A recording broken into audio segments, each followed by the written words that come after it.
Assalamualaikum warahmatullahi wabarakatuh. Today we are going to learn on chapter 4, which is cache memory. I am Dr. Nur Azura Zakaria from Department of Computer Science KICT.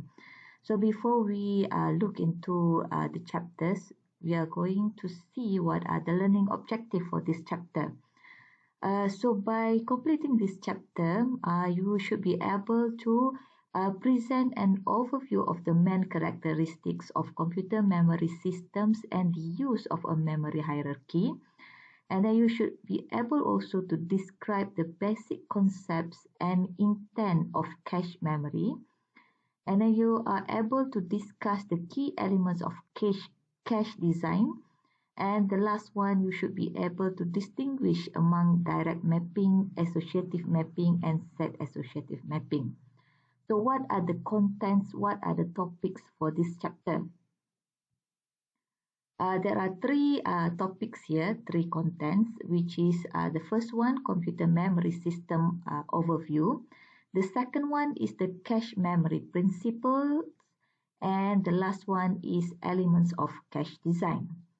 However, for this chapter, for these two contents, the computer memory system overview and also the cache memory principles, I'm going to summarize what you are going to learn, because these two topics basically are very theoretical, so you can read from the slides and also from the textbook.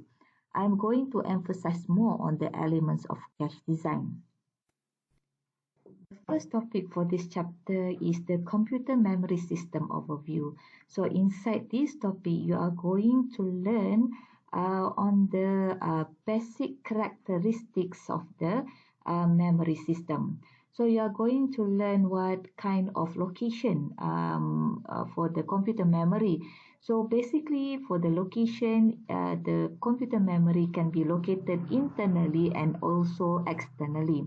So basically, internally, you are going to learn on the RAM, ROM, and also different types of ROM. For example, EEPROM, EEPROM, which you are going to learn later in chapter 5. For the external location of computer memory, you are going to learn on the hard disk or the magnetic disk, and also the optical disk, the magnetic tape, and so on. So that one you are going to learn inside the what we call chapter 6, right? So the next characteristics of the computer memory system is the access method. How basically our computer memory access the data. There must have a mechanism how to access the the data inside our computer memory. So there are different types of accessing methods. For example, the sequential method, direct access, random access, and associative access. So that is the access method. And also for the computer memory, what are the parameters considered to calculate the performance of the computer memory?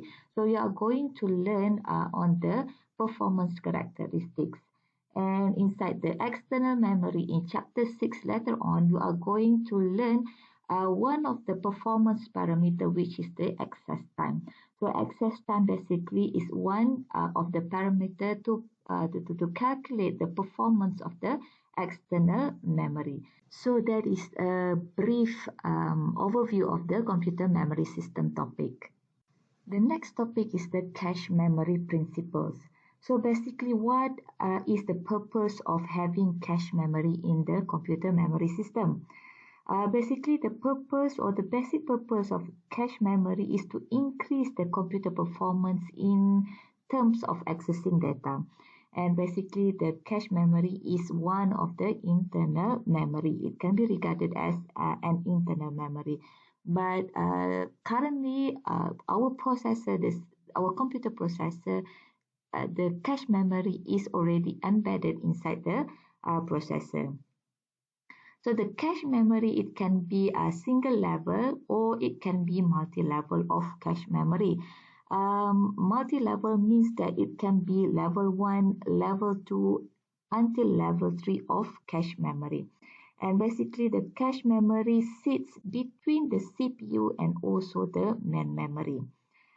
Basically, cache memory is much more smaller compared to the main memory. And in order to cache or to store data from the main memory into the cache memory, it must be some techniques in order to map or to store the data. So that one you are going to learn on the elements of cache design, which is the direct mapping, the associative mapping, and also the set associative mapping.